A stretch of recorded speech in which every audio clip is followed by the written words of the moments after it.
Agenda tertutup Prabowo. 1.200 rektor dipanggil ke istana, soroti masa depan pendidikan nasional. Presiden RI Prabowo Subianto menggelar taklimat dengan 1.200 rektor hingga guru besar di Istana Kepresidenan Jakarta, Kamis, 15 Januari 2026. Dalam Kamus Besar Bahasa Indonesia, KBBI, taklimat adalah pertemuan atau rapat yang diadakan untuk menyampaikan informasi tentang isu atau situasi mutakhir. Menteri Sekretaris Negara, Mensesnek, Prasetyo Hadi, menjelaskan pertemuan kepala negara dengan para pemangku kepentingan pendidikan itu untuk berdiskusi sejumlah hal. Namun, pertemuan tersebut berlangsung secara tertutup lantaran diskusi bersifat teknis. Mohon maaf, kali ini memang agendanya tertutup karena banyak hal yang mau dibicarakan secara teknis oleh Bapak Presiden dengan para rektor dan guru besar, ucapnya dalam keterangan pers di Jakarta, Kamis. Diskusi kondisi negara dengan para rektor guru besar. Lebih lanjut, Prasetyo Hadi mengatakan, Presiden ingin bertukar pandangan mengenai kondisi terkini, termasuk kondisi geopolitik. Hari ini, Prabowo berdiskusi dan membangun komunikasi dengan rektor, guru besar baik perguruan tinggi negeri maupun swasta. Mensesnek menegaskan, fokus Presiden dalam sepekan terakhir diarahkan pada penguatan sektor pendidikan sebagai fondasi utama pembangunan nasional, seiring dengan agenda besar pemerintah dalam mewujudkan swasembada pangan dan energi. Sementara substansi pembahasan, yakni diskusi mencakup berbagai isu strategis pendidikan tinggi. Ia menambahkan, Presiden memberikan perhatian besar terhadap peningkatan kualitas perguruan tinggi, baik dari sisi sumber daya dosen, sarana dan prasarana, maupun keberlanjutan pembiayaan operasional. Pemerintah pun berupaya agar perguruan tinggi di Indonesia terus maju dan berkualitas, tanpa memberikan beban pembiayaan bagi mahasiswa, dilansir Setkap Go ID. Baik, terima kasih. Bismillahirrahmanirrahim. Assalamualaikum warahmatullahi wabarakatuh. Selamat siang, salam sejahtera untuk kita sekalian. Om Swastiastu, Namo Buddhaya. Jadi, teman-teman media, terima kasih atas kesabarannya menunggu. Setelah kurang lebih 3 jam, baru saja tadi selesai acara taklimat dari Bapak Presiden kepada rektor dan guru besar. Sebagaimana yang tadi pagi kami sampaikan bahwa makna taklimat ini adalah bentuk cara berkomunikasi Bapak Presiden kepada seluruh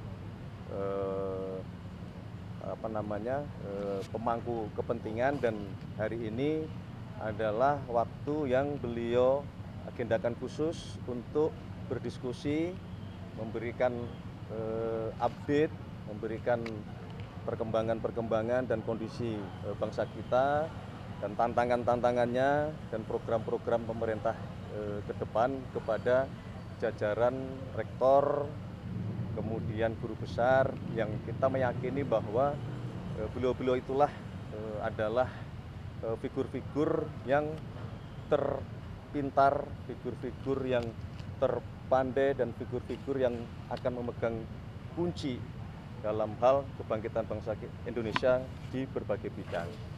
Tadi di dalam pertemuan ada beberapa yang kemudian juga disampaikan kepada Bapak Presiden, dan Bapak Presiden telah mengambil beberapa keputusan. Salah satunya adalah dilaporkan bahwa dana riset di perguruan tinggi itu nilainya hanya 8 triliun, itu setara dengan 0,34% dari APBN kita.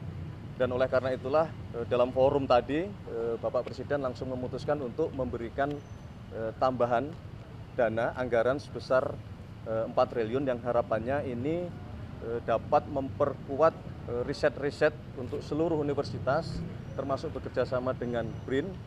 Tetapi juga beliau memberikan penekanan bahwa riset-riset tersebut diutamakan untuk yang pertama mengejar swasembada pangan, kemudian mengejar swasembada energi, yang ketiga mempersiapkan industrialisasi dan hilirisasi yang tahun ini akan mulai dilakukan groundbreaking besar-besaran, yang tentunya membutuhkan sumber daya manusia yang menguasai ilmu pengetahuan dan teknologi.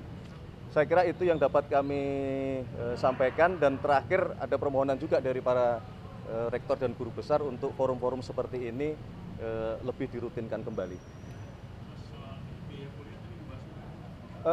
Salah satunya, jadi dilaporkan juga kepada Bapak Presiden berapa jumlah adik-adik mahasiswa sekarang yang sedang belajar, jadi kurang lebih ada sekitar 9,9 juta.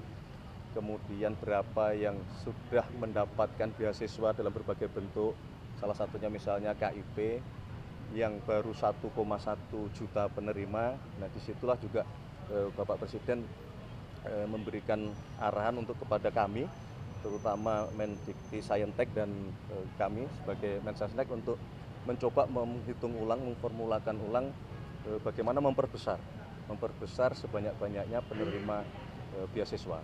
Termasuk tadi juga beliau memberikan arahan untuk alokasi peruntukan dari beasiswa LPDP untuk diperbanyak ke STEM. Ya, tadi beliau sempat menyampaikan berharap mencapai di atas 80%, karena kita memang konsentrasi untuk mengejar ketertinggalan kita terlebih dahulu di dalam hal penguasaan ilmu pengetahuan dan teknologi.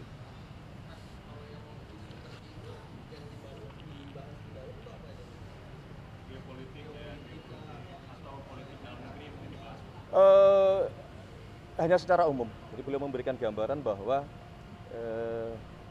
maksud dari geopolitik adalah bahwa kita sebagai bangsa, sekali lagi berkali-kali Bapak Presiden menekankan bahwa kita harus berpikir untuk kita mandiri. Ya, jadi penekanannya lebih secara umum kalau dari sisi geopolitik. Oleh karena itulah beliau meminta support kepada para rektor, guru besar, karena bagaimanapun rektor dan guru besar beserta dengan sivitas akademika dan para mahasiswa melakukan inovasi-inovasi, tapi dalam kerangka mengejar swasembada pangan, mengejar swasembada energi, mandiri secara teknologi. Tadi beliau juga menyinggung tentang mobil nasional. Itulah arah ke depan yang dikehendaki oleh Bapak Presiden untuk menjadi cita-cita kita bersama sebagai satu bangsa. Cukup? Tadi salah ya.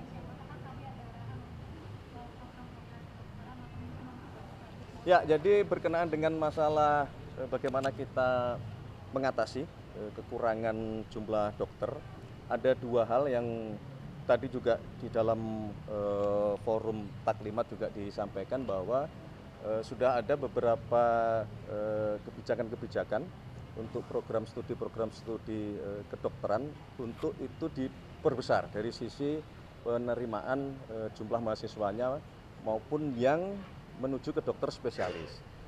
Yang kedua, memang mau tidak mau nampaknya kita harus memberanikan diri untuk mau tidak mau kita membuat fakultas baru untuk kedokteran umum. Kemudian kita juga kekurangan dokter gigi, kita juga harus kuat dalam hal farmasi, kita juga harus kuat dalam teknologi kesehatan untuk mengoperasionalkan alat-alat kesehatan yang sekarang semua berbasis teknologi.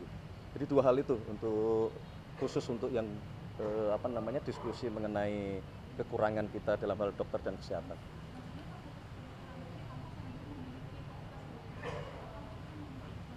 Yang sudah diperbesar, tapi ada rencana kita untuk membuat baru. Ya, dengan beberapa fakultas yang tadi sudah saya sebutkan. Titiknya belum, sedang dalam proses kita identifikasi sebaiknya ada di mana dan berapa kira-kira yang kita perlukan gitu. Ya.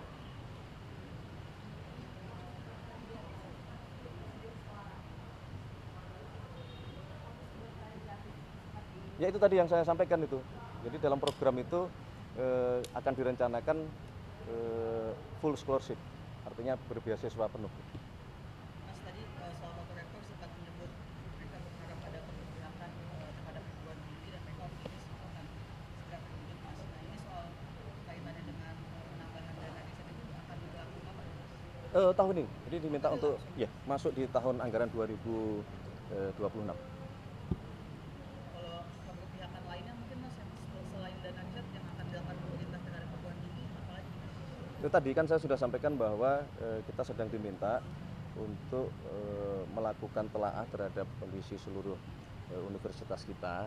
Ini kan keberpihakan ini kan terjemahannya banyak ya kan. Misalnya mengenai jumlah universitas kita, mengenai jenis atau jumlah program-program studi kita, mengenai kelanjutan dari hasil lulusan universitas-universitas kita, supaya ketika lulus ini sinkron dengan keterbukaan atau ketersediaan lapangan pekerjaan. Ini bagian yang tadi kami sampaikan bahwa ini kami sedang membentuk tim dengan dipimpin oleh Mendikti Saintek yang bekerja sama dengan beberapa kementerian yang lain, ada Menteri Tenaga Kerja, ada Menteri Perdagangan, ada Menteri Perindustrian, supaya semuanya menjadi satu kesatuan, sebuah grand design ekosistem yang memang berawal dari pendidikan, tetapi ujungnya setelah lulus kan tentunya harus bisa mengawaki beberapa program-program prioritas pemerintah dan terutama menggerakkan ekonomi kita.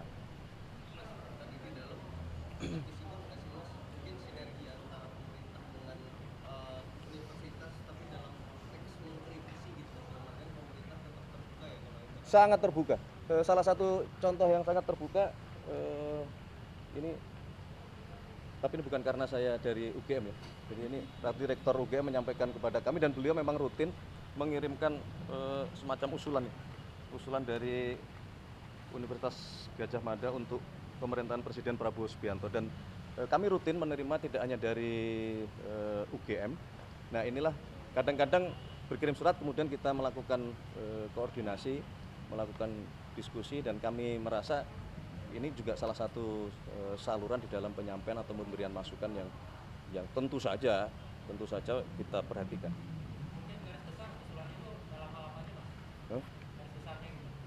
Belum, kan kita baru terima. Kita ngintip boleh nggak Mas?